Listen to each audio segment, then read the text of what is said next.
Advocate Pradeep दास जनशक्ति party राज्य सभापति। तो आर मुख्य उद्देश्य होची आमर ओडिशा रे भारत रत्न एपर्यंत जो मानकु मिलवा कथा से मानकु एपर्यंत मिली नाही। से टाइप रो ओडिया लोक मानकर स्वर दिल्ली रे पहुँची नाही। तेणु आमे गत 6 तारिख रे जुलाई 6 तारिख गोपबंधु को श्राद्ध दिवस रे आमे गोटे आरंभ करिछु दस्तखत संग्रह अभियान। समग्र भारत वर्ष रे आमे राष्ट्रपति उद्देश्य रे दस्तखत करदेबू। मरणोत्तर भारत रत्न उत्कलमणि गोपबंधु को दि जाऊ एवं आमे पुरी जगन्नाथ क्षेत्र को मध्य आसीथिलु। एठी मध्य दस्तखत संग्रह अभियान आमर चली। गत 6 तारिख रु गोपबंधु को श्राद्ध दिवस रु कंधमाल जिला रु आमे आरंभ करिछु।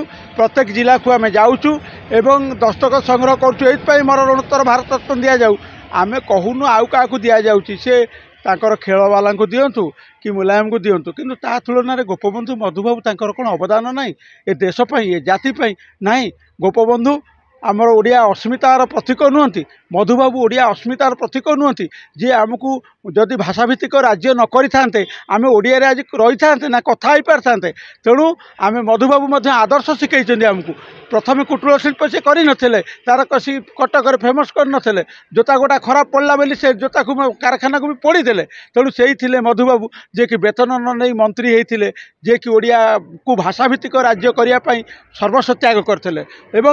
तत्सहित गोपबंधु त्याग सेवा ए जाति चिरदिन मन रखिब। जदि मन रखिब मरणोत्तर भारत रत्न तांको दवापाई आम जनशक्ति पार्टी तरफ समग्र राज्य में गोटे दस्तखत संग्रह अभियान करुँ।